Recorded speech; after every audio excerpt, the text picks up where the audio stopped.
First, we're going to fold our paper in half and then in half again. When you open it up, you should have 4 boxes. I want you to slowly and carefully cut on your lines so you have 4 pieces of paper that are the same size. In the top corner, label each paper with numbers 1 through 4. So the first one, I put a 1, 2, 3,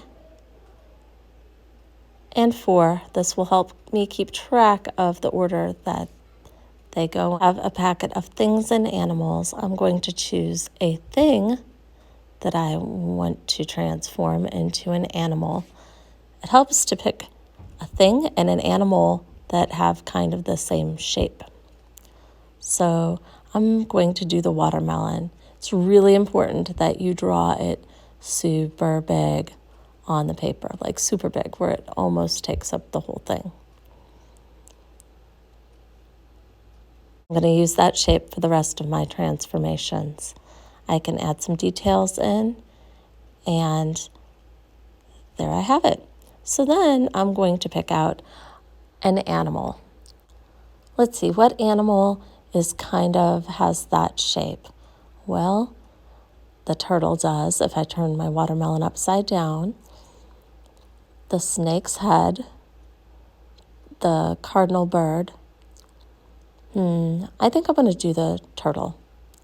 Okay, so here's where it gets interesting. We need the watermelon to become the turtle, and we want it to be about the same. So I take my number 4 paper and I lay it on top of my number 1 paper and trace that shape for the watermelon upside down for the turtle shell.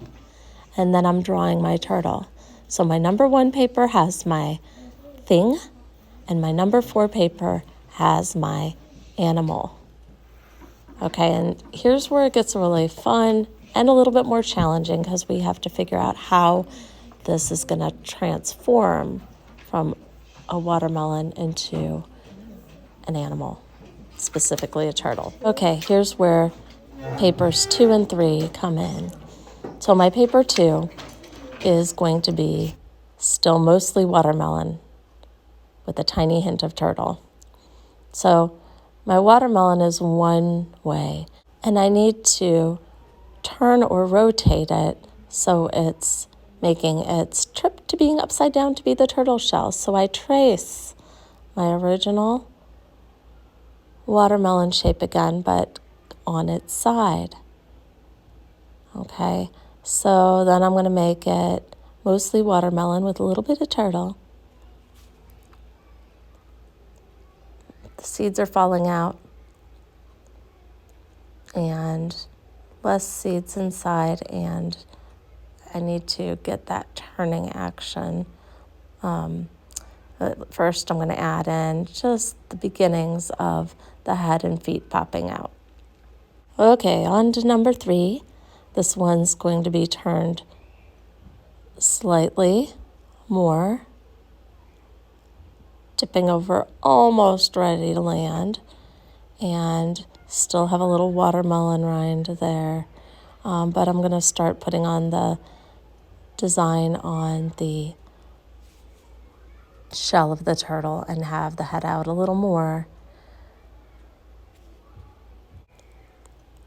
So more watermelon seeds have fallen out, and they're turning into little fish on the ground. So those are also transforming. It's kind of fun. I can add a little to each background, and now I've got my transformation complete. See, in my colored version, even my background transforms a little bit to fit the actual transformation from thing to animal. My colors are similar in each picture as well. I hope you enjoy this project. Have fun with your transformations, and remember to choose a thing and an animal that have their main shape in common.